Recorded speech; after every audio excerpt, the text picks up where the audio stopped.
ഇന്നത്തെ ഈ പാപഭൂയിഷ്ടമായ ജീവിതം അതിൻ്റെ ഏറ്റവും വലിയ അധപ്പതനത്തിൽ എത്തിയതിന് ശേഷം പുണ്യത്തിൻ്റെ ഒരു ബീജം അവിടെ നിന്ന് വരും. ആ പുണ്യമാണ് നമ്മെ രക്ഷിക്കാൻ പോകുന്നത് ഞാൻ വിശ്വസിക്കുന്നു. ആഴമേറിയ മനനവും തിളങ്ങുന്ന മൗലികതയുമാണ് MK സാനു രചനകളുടെ കൈമുദ്ര. നിരൂപണത്തിലും ജീവചരിത്രത്തിലും അദ്ദേഹം മുൻപേ നടന്നു. കവിയും സന്യാസിയും നോവലിസ്റ്റും സാമൂഹ്യ പരിഷ്കർത്താവുമെല്ലാം സാനുമാഷിന്റെ തന്നെ ആന്തരിക ലോകമായി പുനർജനിച്ചു. സ്വന്തം വ്യക്തിസത്തയുടെ ഓജസ്സിനാൽ താളുകൾ സമൃദ്ധമാക്കി. പരനിൽ ഉപകാരമെങ്കിൽ ഈ നരജന്മത്തിന് മാറ്റുപറ്റുമോ?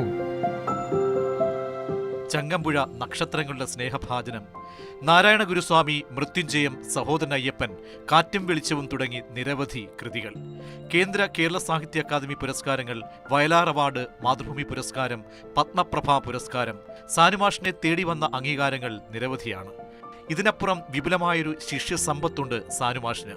1987 എറണാകുളം മണ്ഡലത്തിൽ നിന്നും ഇടതുമുന്നണി സ്ഥാനാർത്ഥിയെ ജയിച്ച് നിയമസഭയിലും MK സാനു സാംസ്കാരിക കേരളത്തിന്റെ ശബ്ദമായി. കർമ്മഗതി എന്നാണ് അദ്ദേഹത്തിന്റെ ആത്മകഥയുടെ പേര്. സാർത്ഥമായ ഒരു കർമ്മജീവിതം അവശേഷിപ്പിച്ചാണ് സാനുമാഷ് അക്ഷരലോകത്തോട് വിട പറയുന്നത്. News desk, Mathrubhumi news.